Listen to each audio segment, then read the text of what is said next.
Vamos a continuar con la conferencia del doctor Bernardo Toro, quien nos estará hablando sobre el significado de la responsabilidad social de las empresas. Le recordamos que puede ver su tiempo en nuestra pantalla en el cronómetro. Para todos ustedes, para que conozcan un poco más a fondo, el doctor Bernardo Toro es asesor del Comité Estratégico Institucional de la Fundación Avina, miembro del Board International del Instituto Ethos de Brasil, también coordinador de la Veeduría Especial del Fondo de Inversiones para la Paz de la Presidencia de la República de Colombia. Es todo suyo el escenario, doctor. Buenos días. La conferencia, el PowerPoint. Bien. Esta conferencia, hice muchas versiones de la posible conferencia. El láser es este. Y me puse a pensar lo siguiente. Todos ustedes son ejecutivos, directivos, etcétera, y la pregunta es a ustedes cómo transforman la realidad, con qué transforman la realidad. Generalmente cuando uno dirige una compañía o está al frente de un grupo económico, todo el mundo cree que su poder está en la inversión o en la decisión. A nosotros no nos pagan ni por invertir ni por decidir, nos pagan por hablar. ¿Cuánto tiempo gasta cada uno de ustedes hablando en el día? Todo el día. Y lo que pueden invertir, las decisiones para invertir o no invertir, o las decisiones para hacer algo o no hacerlo, dependen básicamente de las conversaciones. Lo que quiero decir es que el gran instrumento que tienen los líderes, los ejecutivos, para transformar la realidad es la conversación. Sin embargo, pensamos más en la inversión que en la conversación. Pensamos más en el poder que en la conversación. Entonces dije, hablemos de la conversación como el mayor instrumento de responsabilidad social que tenemos en estos momentos de posconflicto. Y en esa dirección va la intervención.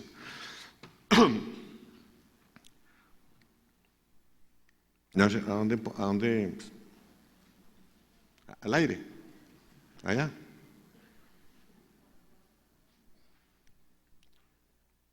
Primero que todo quisiera convencerlos de que el lenguaje es el arma, es la mayor elaboración de la mente humana.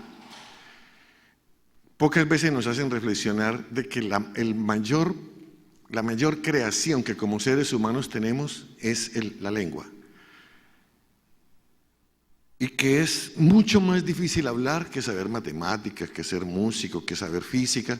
Y esto es muy importante porque la gente cree que es más difícil la física que hablar. Y la gente dice, yo no estudio matemáticas porque no estoy dotado. Voy a tratar de demostrarles que eso es uno de los cuentos chinos que tenemos que derribar. Y es muy importante derribarlos. A ver, voy a hacer una comparación un poco sencilla para tratar de mostrar la potencia del lenguaje. ¿Qué es hablar? Es usar un conjunto finito de sonidos para expresar un número indefinido de significados. Todo lo que usted ha dicho lo ha dicho con 32 sonidos, ¿sí?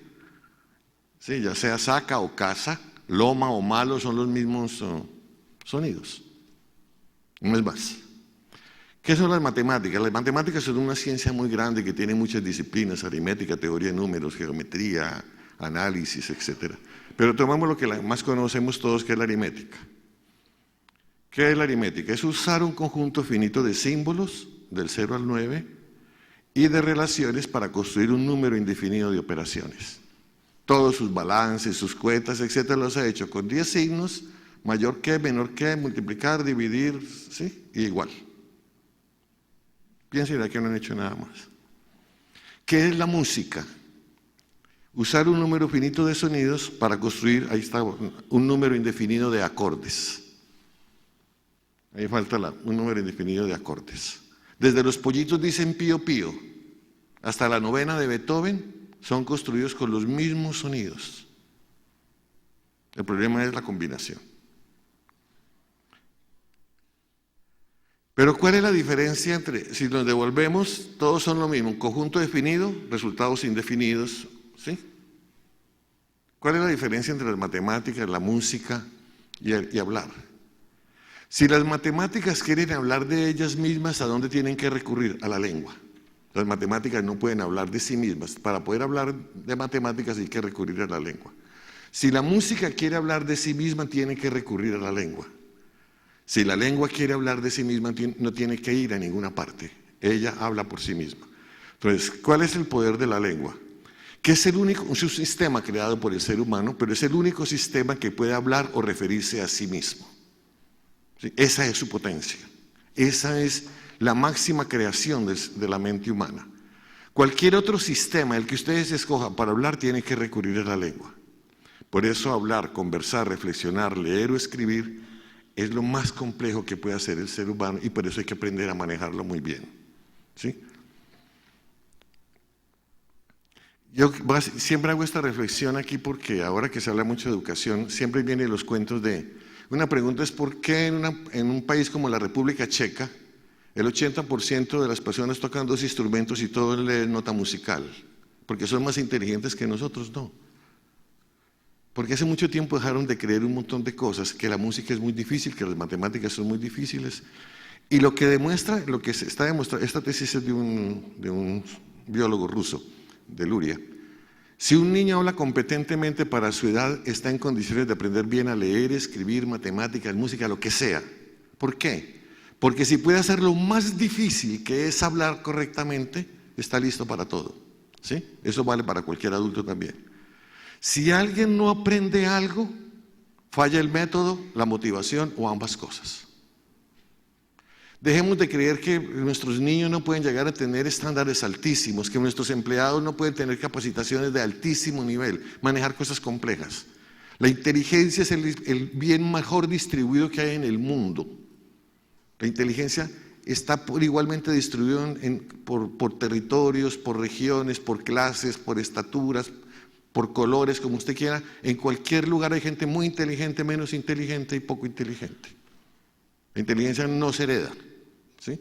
Entonces, esto es muy importante, ¿por qué? Porque si nuestros alumnos no aprenden es problema de nosotros, los adultos, no de los niños. Una sociedad es seria cuando no culpa a los niños del fracaso, como hace Colombia. Cuando un niño dice yo perdí el año, es lo peor que puede decir. El niño no perdió nunca el año, perdimos los adultos. Y esto es muy importante, pero esa es una discusión muy larga, solamente quería llamar la atención sobre esto. Todos nuestros empleados pueden aprender cualquier cosa si están motivados y el método es bueno. Todo lo que, perdón, fue muy rápido ahí. Todo lo que sigue en parte, hasta un cierto nivel, es tomado de alguien que ustedes muchos conocen, de Rafael Echevarría, del libro La ontología del lenguaje. Muy poco original soy yo. A ver, ¿cuál ha sido la tradición del lenguaje? Que nos contaron que la lengua es para contar cosas, para transmitir lo que percibimos o pensamos, y que es para describir, y nos gusta mucho describir. Esa es la forma como nos enseñaron a hablar. Hoy sabemos que eso no es así. Hoy sabemos que el lenguaje es acción, que la palabra transforma las cosas, y lo más importante, que el lenguaje genera realidades. Y esto es muy importante cuando oímos radio, ¿sí? O cuando vemos las noticias de televisión. El lenguaje genera realidad. Si a usted cuando usted se casa, un juez le dice, los declaro marido y mujer. Antes estaba soltero y la palabra le cambió la realidad, quedó casado. Le doy el empleo, antes estaba sin trabajo, ahora queda con trabajo. Sale de aquí, se va de esta compañía, queda desempleado.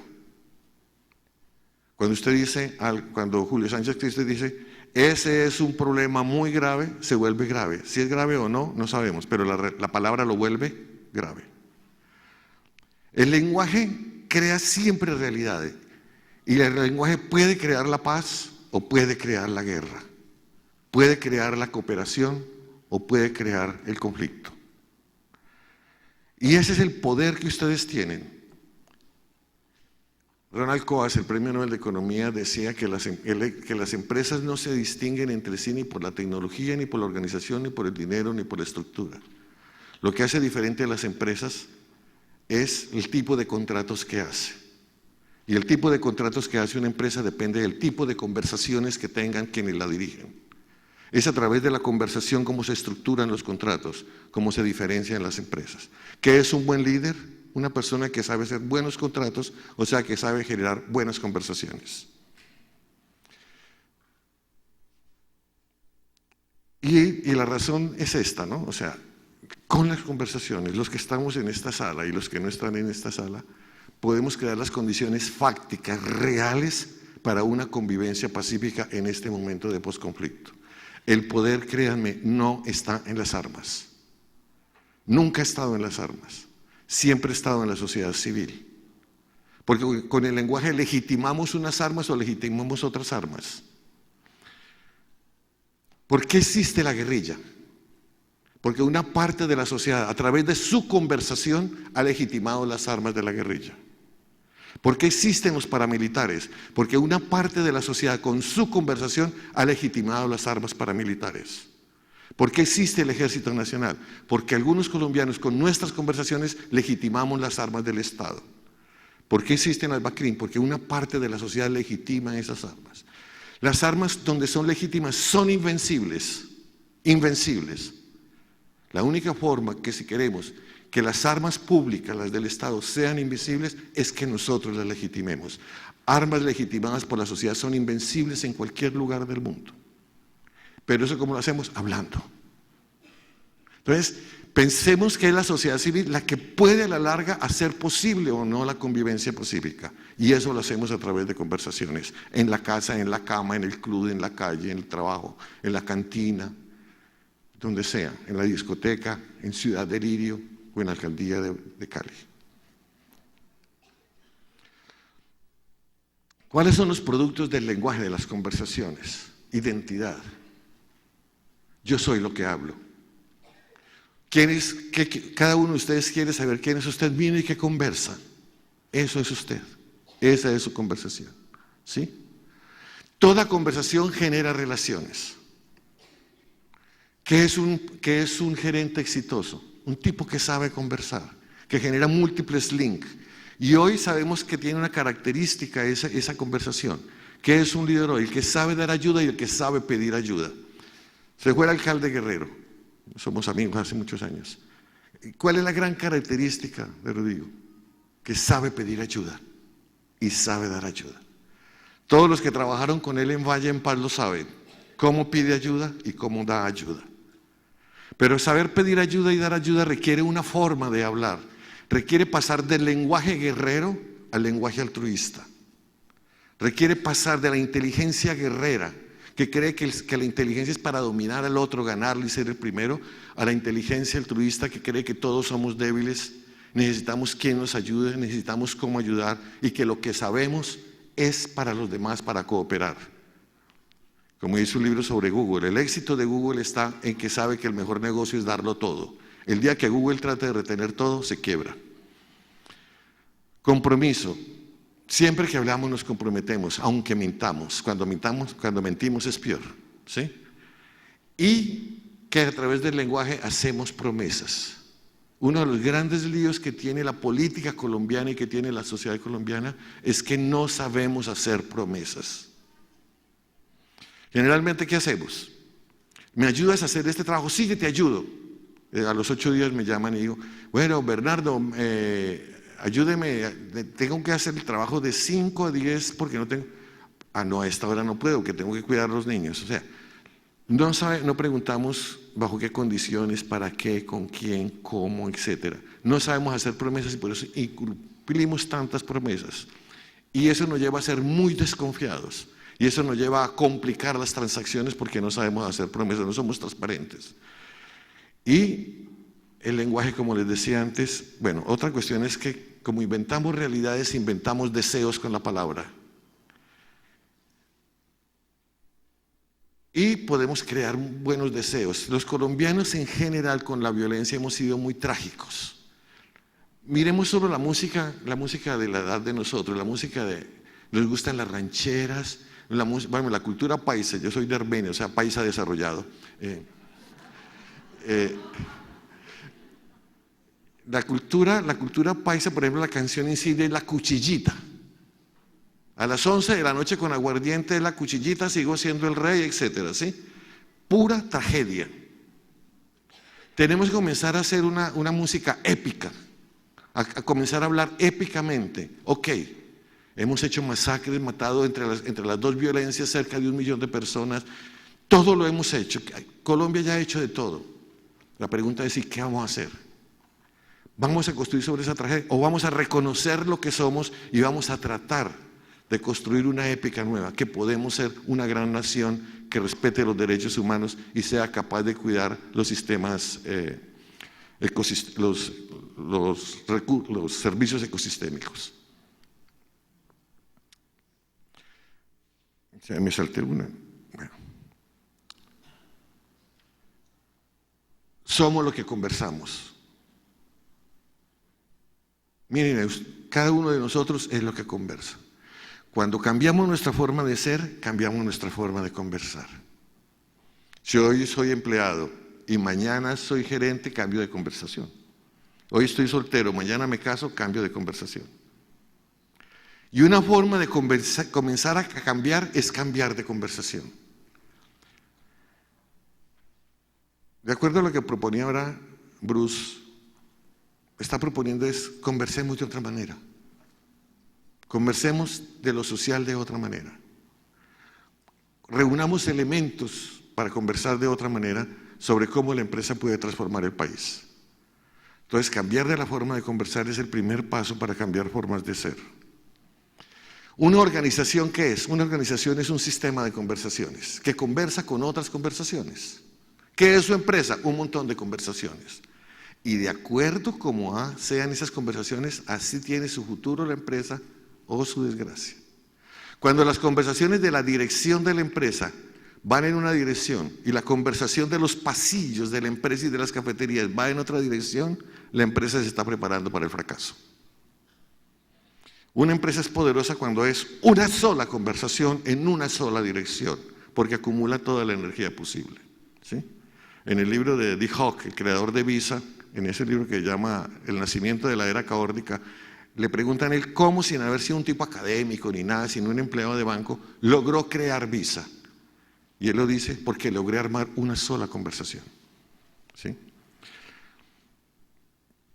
Las posibilidades, los límites de una empresa, su burocracia o su dificultad para tomar decisiones y transacciones depende de la forma como converse, de la confianza que generen las conversaciones.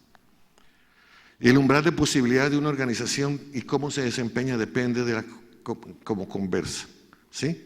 El éxito o su fracaso. Una organización es una red de promesas expresadas en conversaciones. Esta es tu área, tu trabajo, tu salario, tu futuro, etc.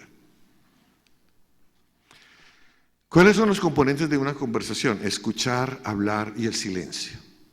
La forma gestual, ¿sí? Y la emocionalidad. Eso es toda la conversación, eso es muy obvio, no voy a detenerme ahí. Solamente que ¿qué es conversar? Conversar no es hablar, conversar es saber hacer promesas, emitir juicios fundados. Cuando yo digo un juicio soy capaz de garantizar que lo que estoy diciendo es válido, ¿sí? Cuando hago promesas es porque las quiero cumplir. Cuando hago declaraciones son verdad. Te quiero, esa palabra significa que es verdad que te quiero, ¿sí? Que tengo ira, estoy molesto, eso es verdad que estoy molesto, que estoy tranquilo, eso es verdad que estoy tranquilo, que te respeto, eso es verdad, ¿sí? Que sabe indagar por qué estás diciendo eso y que cuando hago esas preguntas me responden con verdad, ¿sí? Si uno aplica esas reglas en la empresa se habla poco. Tipos de conversaciones, y esto es muy importante para la construcción de la paz. Hay conversaciones públicas y conversaciones privadas, ¿sí? Respecto al espacio. Y es muy importante saber en una empresa, por ejemplo, o en una sociedad, cuándo hay conversaciones públicas y cuándo hay conversaciones privadas, que es una de las dificultades que Colombia no ha entendido, de que para negociar la paz en este momento hay conversaciones privadas y hay conversaciones públicas. No significan lo mismo todas las conversaciones. Pero lo más importante es lo que sigue. Cuando estamos conversando, cuando hacemos conversaciones para explicar y fundamentar juicios, que es generalmente rendición de cuentas. ¿Cuándo hacemos conversaciones para coordinar acciones? Lo que está invitando ahora Bruce es, hagamos conversaciones para coordinar acciones. Hagamos conversaciones para posibles acciones. Hagamos conversaciones para posibles conversaciones. Y hagamos conversaciones para construir relaciones. Estas conversaciones son fundamentales en cualquier organización. Son fundamentales también en la sociedad.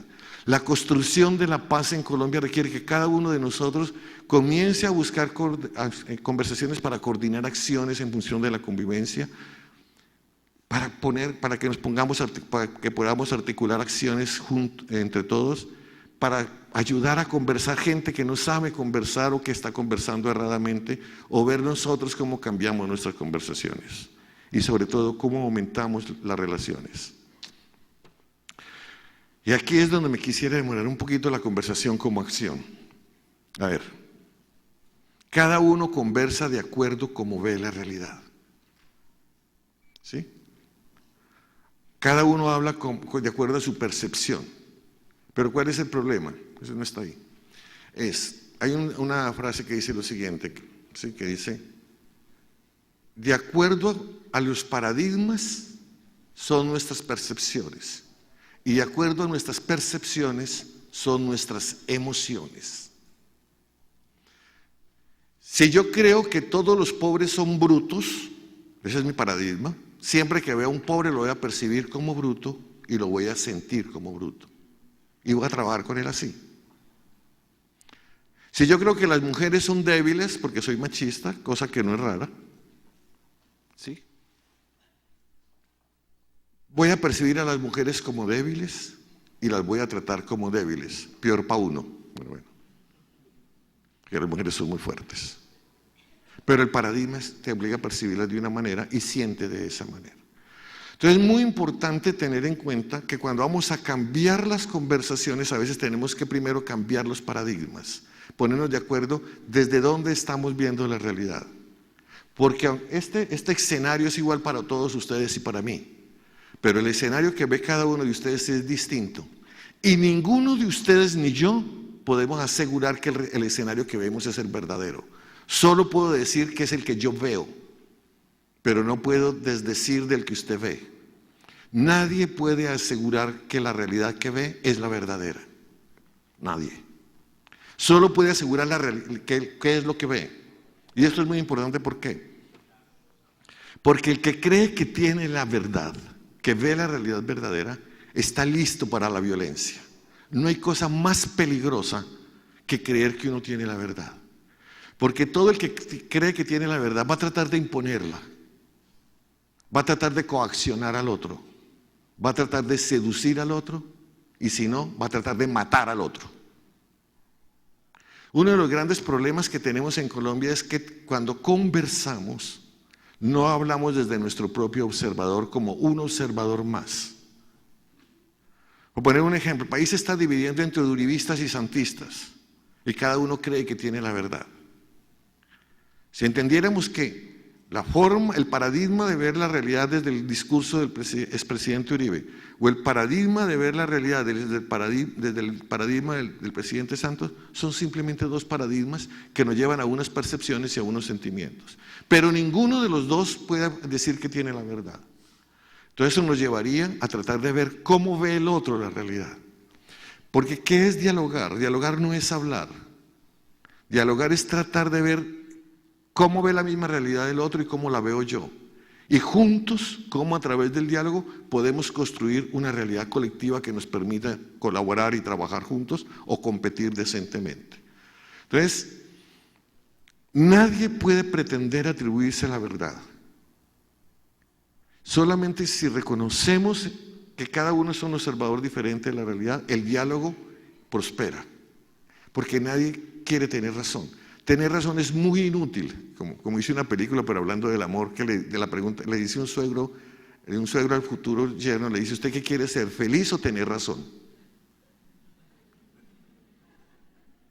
Todas las mujeres entendieron. Entonces, si usted quiere ser feliz, no tenga razón. Todos los hombres entendimos, bueno, pero no nos reímos, ¿sí? Entonces, observe que las mayores discusiones en radio, en las reuniones, etcétera, es que alguien tiene que tener razón, pero no queremos solucionar el problema. ¿De qué sirve tener razón si el problema sigue?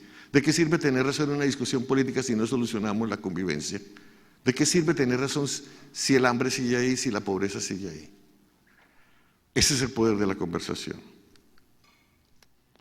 Yo actúo de acuerdo al observador que soy, pero a veces la gente cambia su repertorio, pero no cambia de observador. ¿Sí? Cuando la gente le dice a un directivo, jefe, alguien de que, es decir, un asistente serio, un asistente leal, no incondicional. Siempre digo esta frase: uno cuando dirige cosas tiene que estar rodeado de gente leal, pero no de gente incondicional. Lo peor que le puede pasar a uno es tener gente incondicional al lado, porque le hace ir a uno al precipicio. El agente leal es capaz de decirle: yo no firmo eso, jefe, yo no firmo. Por esto, por esto y por esto. Yo no hago eso, por esto, por esto. Entonces esa persona que le ayuda a uno a mantener el proyecto ético. ¿Sí? El incondicional no, lo firma y lo lleva a uno al precipicio. Entonces, muchas veces un asistente, un asesor, alguien que está junto a uno le dice: jefe, usted es de muy mal genio. Usted trata muy mal a las mujeres, por ejemplo. No, yo voy a cambiar. Entonces se prepara todos los días: hoy voy a tratar bien a las mujeres. Él está cambiando el comportamiento externo, pero sigue pensando igual. Eso es lo que se llama cambios de primer orden. Cambio de segundo orden es cuando usted cambia la forma de ver el mundo y dice: uy, ¿cómo era que yo era de mal genio frente a estas personas? Porque cambió la forma de ver el mundo, cambió la forma de observador.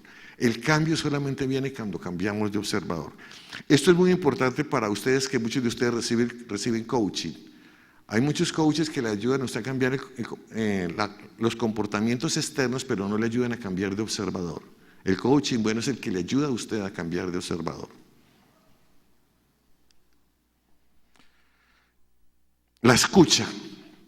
Voy a leer ahí. Hablamos para ser escuchados. Escuchar no ocurre, no lo producimos. O sea, nosotros no producimos la escucha, alguien la produce en nosotros. ¿Sí? Ocurre, escúcheme. ¿Qué es escuchar? Oír más interpretar. Escuchar es activo. Cuando uno muchas veces le llega alguien a hablarle pero no tiene actividad. Cuando el jefe lo llama y dice: Bernardo, venga para acá. Yo ahora que tengo que ir a hablar con todos los jefes. Bernardo, venga para acá. Entonces uno abre la oreja, está escuchando activamente, está oyendo e interpretando qué quiere decir el jefe. Así deberíamos siempre escuchar, desde la persona más humilde hasta el jefe. Oímos, pero no escuchamos. Escuchamos de acuerdo a cómo somos, ¿sí? Y no somos capaces de ponernos en el lugar del otro. Escuchamos de acuerdo a nuestra historia social y personal. Usted dice lo que dice y los demás escuchan lo que escuchan. Todos escuchamos distinto. Y aquí es el problema. Existe una brecha entre lo que usted escucha y lo que la otra persona quiere decir. Esto en la vida en pareja es clarísimo, ¿sí? Siempre dice que usted no me entiende y llevamos 30 años juntos. ¿Ya? ¿Por qué? Porque no hay escucha activa. No indagamos lo que usted está diciendo. Es así. En Avina hicimos un trabajo muy largo con todos los ejecutivos, con Rafael Echeverría. Y hay unos principios en Avina que es verificar escucha. Como hay tantas, pues tenemos sedes en 21 países, entonces hay mucha teleconferencia. Y siempre, cada vez que alguien hable algo y está interesante, todo el mundo dice: quiero verificar si escuché bien. Entonces, ¿tú quieres decir esto? Cuando se hace eso que estamos buscando, cerrar la brecha entre la escucha y el habla, que siempre va a haber una brecha que es insondable, ¿sí? Pero en la medida que tratemos de hacer eso, vamos a poder resolver problemas. Pero eso requiere una cosa: el respeto. Si no hay respeto por el otro, no hay escucha. Si usted dice: no, yo con usted no hablo porque usted es guerrillero, o yo no hablo con usted porque a usted lo metieron en la cárcel, o yo no hablo con usted porque usted es uribista, o yo no hablo con usted porque usted es santista, o yo no hablo con usted porque usted cree en Dios y yo soy ateo. ¿Qué es lo que está pasando en Colombia? Yo hablo con usted porque yo soy un observador de la realidad y usted es otro observador de la realidad y juntos tenemos que construir este país. Ese es el gran desafío con nuestra palabra. Para terminar, en el tiempo que me queda, vamos a hablar de una cosa que es aplicar esto a la sociedad. Primero es, ¿qué es una sociedad? La gente cree que la sociedad son los edificios o una ciudad. Una sociedad es una acumulación de energía. Cali, ¿qué es? Es una acumulación de energía que se manifiesta por el tipo y cantidad de las transacciones que genera. O sea, Cali no son las calles, ni los puentes, ni los edificios. Cali son las transacciones que genera. Nueva York es una ciudad muy importante en el mundo, no porque sea muy grande, probablemente Sao Paulo es más grande, ¿sí? Sino su importancia proviene del tipo de transacciones políticas, económicas, sociales, artísticas, culturales y espirituales que genera. Una sociedad, mientras más transacciones ganar genera, mientras más transacciones económicas, políticas, sociales, culturales, espirituales, transacciones ganar genera, es más importante en el mundo. No depende del tamaño, ¿sí? Dicho de otra manera, el cambio solamente ocurre cuando usted cambia las transacciones. Mientras no haya cambio de transacciones, no hay cambio. Y las transacciones dependen del tipo de arquitectura social que se diseñe. Por ejemplo, aquí está mi amigo Bravo, el presidente de Ethos. Yo siempre digo, por ejemplo, ustedes saben que Brasil tiene una característica con la educación superior, que es el país donde los pobres, el pueblo, paga la educación universitaria de los más ricos de Brasil. No de los ricos, de los más ricos. ¿Porque los ricos son malos y los pobres son buenos o viceversa? No. Porque la arquitectura del sistema educativo está hecho para que eso suceda así. Los muchachos hacen primaria, secundaria y llegan a presentar el vestibular.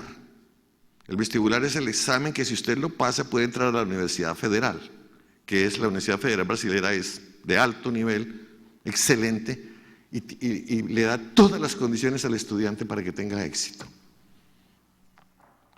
¿Quiénes pueden pasar el vestibular? Los que estudiaron en colegios de élite. Los que estudiaron en colegios de Estado no lo pasan. Entonces, los más ricos, los más ricos van a la Universidad Federal. ¿Con qué se financia la Universidad Federal? Con la plata de la gente. Entonces la sociedad en general, la clase media y la clase pobre, resulta pagando la educación de los más ricos. ¿Por qué? Porque es un problema de malos o buenos, no, es un problema de arquitectura social. El tipo de arquitectura social, económica, política, social, etcétera, genera el tipo de transacción que acumula valor o destruye valor. Entonces, uno de los grandes desafíos que tenemos como sociedad en esta nueva etapa, en el posconflicto, es cómo generamos arquitecturas políticas, sociales, económicas, culturales, espirituales, que nos permitan generar transacciones ganar. Si no hacemos eso, vamos a estar siempre dándole la vuelta a la misma noria, ¿sí? Entonces, ¿qué es una ciudad? ¿Qué es una calle importante en una ciudad? Una calle que genera muchas transacciones ganar. ¿Qué es una calle peligrosa o no importante en una sociedad? Una calle donde se generan muchas transacciones ganar, perder o perder. Hay robo, muerte, no se vende nada, etcétera. ¿Está claro? ¿Sí? Son los tipos y cantidad y calidad de intercambios económicos, ¿sí?, lo que define una sociedad. Esto es muy importante para poder mirar lo siguiente. Porque la pregunta es, ¿cuál es el primer paso que es necesario dar para contribuir a hacer transacciones justas, democráticas y sustentables? ¿Cuál es el primer paso? Saber organizarse. La organización. Es a través de la organización como nos convertimos en actores sociales. Es a través de las organizaciones como creamos convergencia de intereses, negociamos intereses y decidimos futuros. Colombia es un país reacio a la organización. Es un país que le tiene miedo a la organización, ¿sí? Y sin organización no podemos salir de este enredo en que estamos. Esta frase la llevo citando 20 años en América Latina, a ver si algún día me ponen atención, pero todavía no he podido. Alexis de Tocqueville se va a finales del siglo XIX, se va a Estados Unidos a responderse una pregunta. ¿Qué fue lo que hicieron los norteamericanos que pudieron hacer en 200 años lo que a Europa le llevó más de 3.000 años? ¿Dónde está el secreto? Y él dice, Norteamérica, Estados Unidos, ha logrado hacer lo que ha hecho porque descubrió la maestra de todas las ciencias, que es saber organizarse y saber asociarse. Todo lo demás depende de eso. Nosotros no estamos invirtiendo en organización, estamos destruyendo la organización de base. Allá a nadie le importa la organización de tejido, la Legión de María, el Rosario de la Aurora, el Club de Rock, la biblioteca de lectura, en los barrios. Ahí es donde nacen los valores organizativos, los valores colectivos básicos para los niños y los jóvenes. Estamos destruyendo la organización de base, hemos generado un vacío en la organización de base que está llenando el narcotráfico y la delincuencia. Nuestros muchachos en los barrios ya no tienen club de rock, ya no tienen club de lectura, ya no tienen club de fútbol, no tienen cosas que se sostienen con 200.000 pesos. Ahora todo creemos alto impacto. El alto impacto es la organización de base. Uno de los grandes desafíos para esta propuesta que hace Bruce es cómo volvemos a recuperar el barrio. Hemos sacado los colegios de los barrios. Cuando los niños están lejos de sus padres, de todos los papás del barrio, están indefensos. Cuando los colegios y las escuelas están en los barrios y los adultos se organizan, los niños y los jóvenes son intocables, están seguros. Gran parte de la posibilidad que le hemos abierto al narcotráfico y a la delincuencia es sacar a nuestros niños de los barrios, porque no entendemos el valor de la organización. Nos da miedo que los sindicatos, nos da miedo las organizaciones campesinas, nos da miedo las organizaciones sindicales, etc. Sin organización no es posible construir un país poderoso. Pensemos, un gringo promedio pertenece a 14 organizaciones. Esa es la fuerza de un país como ese. Miremos esto rápidamente. Esos puntos son personas como ustedes o como yo. C es una persona que no le gusta la organización, mejor solo que mal acompañado. ¿Sí? B es una persona que pertenece a una organización. ¿Sí? Juega cartas. A es una persona como Ernst Lichtering o como Bruce McMaster que pertenece a equipo de fútbol, la iglesia, el partido, la Gandhi, bueno, pertenece a muchas organizaciones. ¿Qué pasa si a C le violan un derecho humano?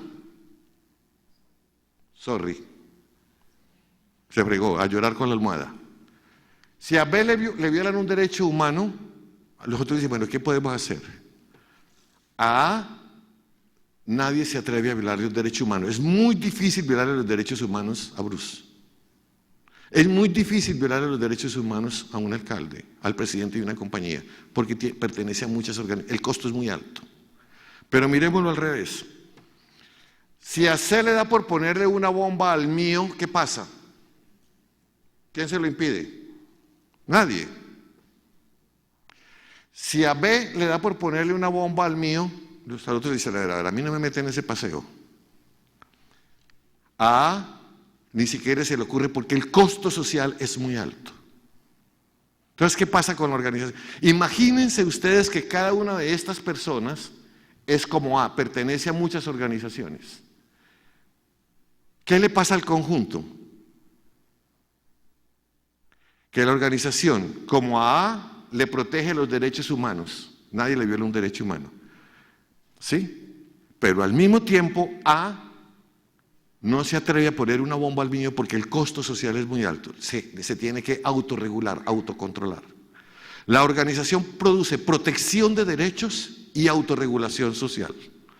Si cada persona pertenece a muchas organizaciones, el conjunto ¿cómo va a actuar? Autorregulado por una parte y protegido por otra parte.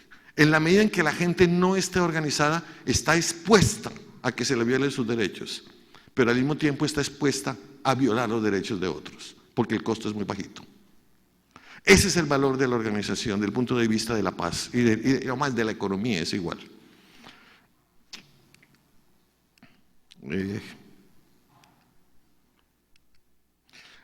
Esto es lo que acabo de decir. La organización produce autorregulación y protección de derechos.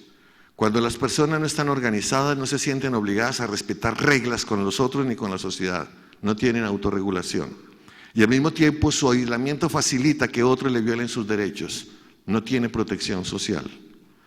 Uno de los indicadores más importantes de pobreza es no estar organizado. Y el primer paso para superar la pobreza es organizarse. La organización convierte a los individuos en actores sociales para proteger, concertar y hacer converger intereses. No es posible salir del posconflicto si no propiciamos la organización.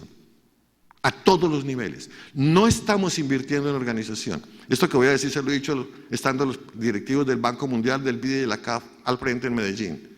Todos dicen el gran predictor para que un proyecto sea exitoso es la organización.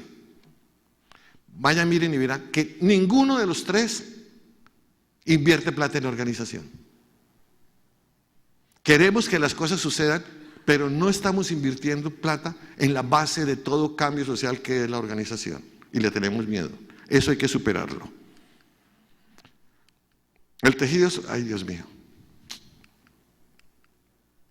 Lo que llamamos tejido social se refiere al entramado que generan entre sí las diferentes organizaciones. A mayor número de organizaciones económicas, políticas, sociales y culturales que generan transacciones ganar, mayor dinámica y fortaleza y autorregulación logra la sociedad. El símil es textil. A mayor entramado y más hilos, más fuerte la tela. O sea, no podemos tener una sociedad fuerte con los niveles organizativos que tenemos tan precarios. En la base hay mucha organización, pero hay que reconocerla y darle dinámica y apoyarla. Vamos a terminar. El cambio ocurre cuando se modifican las transacciones económicas, etc. ¿Sí? Es a través de las transacciones como los bienes, servicios y valores adquieren o pierden valor. Solo las transacciones le dan valor o le quitan valor a todo. ¿Sí? Toda transacción que contribuya a hacer posible y cotidiana la dignidad humana es una transacción que genera valor. O sea, en la medida que aumentemos transacciones que aumenten la dignidad humana, estamos agregándole valor a la sociedad. Transacciones políticas, económicas, sociales, de cualquier nivel. Solo si entendemos, ¿sí?, comprendemos y transformamos las organizaciones e instituciones, se pueden modificar las transacciones. ¿Dónde se modifican y se transforman los valores? Es una pregunta que la gente hace mucho. Señoras y señores, los valores se transforman en los espacios de socialización, que es donde ocurren las rutinas. Los valores sociales se forman y se deforman en las rutinas de la vida. ¿Sí? Eso se llama espacios de socialización o contextos de aprendizaje. ¿Qué es un espacio de socialización? Yo pongo ahí, esa definición está muy complicada. Miremos el ejemplo.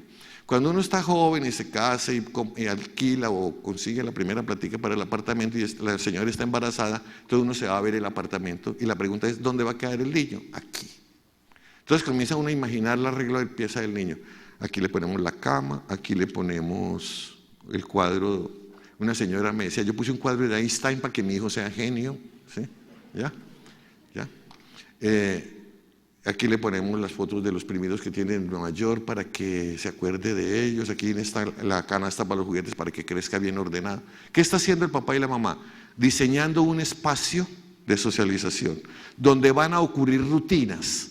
Y supone uno que esas rutinas van a formar unos valores en los niños. ¿Sí? Los valores se forman en las rutinas. Si usted quiere saber qué valores tiene su empresa, mire qué rutinas tiene. Si usted quiere saber qué valores tiene el colegio donde están sus hijos, mire qué rutinas tiene. Si usted quiere saber qué valores tiene su casa, mire qué rutinas tiene. Son las rutinas las que forman los valores, no es en otro lugar. ¿Sí? Eso ya está dicho. Ahora, perdonen, esta letra es muy pequeña, pero no hubo manera, esto no se puede poner en 2 diapositivas, tiene que ser en una sola. ¿Cuáles son los espacios fundamentales donde se forman los valores? La familia, donde se forman los valores emocionales, la empatía y el autocuidado en salud y del espíritu. Solo aquí se forma eso. Sin eso, sin familia, por eso los orfanatos y niños sin familia es un problema tan grave de la sociedad.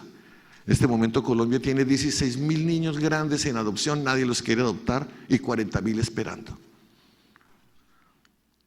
La calle y el grupo de amigos, donde adquirimos los valores de vivir en redes y aprender a interactuar con los que no conocemos. Por eso los niños que no pueden salir a la calle es tan grave. ¿Sí? porque cogen miedo al extraño. Por eso es tan importante el espacio público, para que haya encuentro con el extraño. ¿Sí? Las organizaciones de barrio y los clubes, donde se crea la solidaridad y se aprende a crear y proteger los bienes colectivos básicos, la mutua protección y a cooperar. Cuando destruimos las instituciones de barrio estamos haciendo un daño enorme. ¿Sí? La escuela y la universidad, donde aprendemos los valores del saber y aprender a trabajar en equipo. El trabajo y las empresas, aprender la producción ética y la creación de riqueza. Las organizaciones intermedias, las asociaciones, las federaciones, los clubes, las confederaciones, donde aprendemos a interrelacionar lo macro con lo micro. Las organizaciones políticas, donde aprendemos la convergencia de intereses. En las iglesias, donde aprendemos la trascendencia. En los medios de comunicación, donde aprendemos el significado y el sentido de las cosas. En las redes sociales, donde aprendemos a pedir y a dar ayuda. Y no sé qué me falta ahí. Bueno. Entonces la cosa es de esta manera. ¿Qué pasa en Colombia? No es que los colombianos seamos mala gente, somos buenísima gente. ¿Qué es lo que pasa?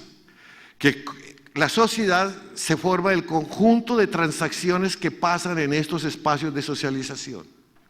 Cuando todos estos espacios de socialización tienen el mismo proyecto ético, de Estado social de derecho, de dignidad humana, del cuidado de la vida, del planeta, etcétera, de lo que dice la mamá, de lo que dicen en el barrio, de lo que dicen en la empresa, en la escuela. ¿Qué pasa en Colombia? Que en la escuela le enseñan al niño, todos somos iguales. Y llega a la casa y le dice, ay mamá, invité a Luisito a jugar. Yo no quiero negros en esta casa.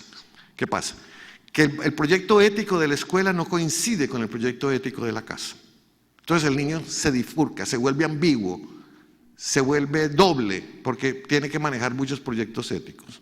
Entonces, una sociedad logra la convivencia fuerte y puede ir a lugares insospechados rápidamente cuando todos los espacios de socialización buscan el mismo proyecto ético, que en Colombia está escrito en el artículo 1 de la Constitución. Colombia es un Estado social de derecho.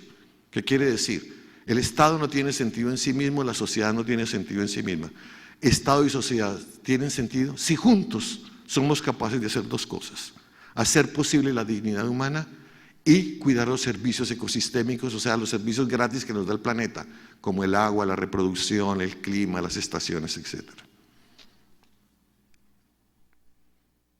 Una sociedad es sana, sustentable y coherente cuando los diferentes espacios o contextos de aprendizaje y socialización están orientados hacia el mismo proyecto ético de dignidad humana y cuidado de la vida. Cuando cada espacio tiene una dirección diferente, la sociedad se fragmenta y se dispersa socialmente. ¿Cuál es el gran desafío de nuestras conversaciones? Transformar nuestros diferentes espacios de socialización para que las rutinas que ocurren en ellos generen los nuevos valores sociales, políticos, económicos y culturales y espirituales que hacen posible la vida digna de todos. Y ahora sí les doy la definición de responsabilidad social. Este es el último. ¿Qué es responsabilidad social? Es la capacidad de una sociedad de crear condiciones estables para que los diferentes espacios de socialización hagan posible el ejercicio y goce de los derechos humanos y garantice la estabilidad de los servicios ecosistémicos del planeta. En síntesis, dignidad humana y cuidado de la vida. Muchas gracias.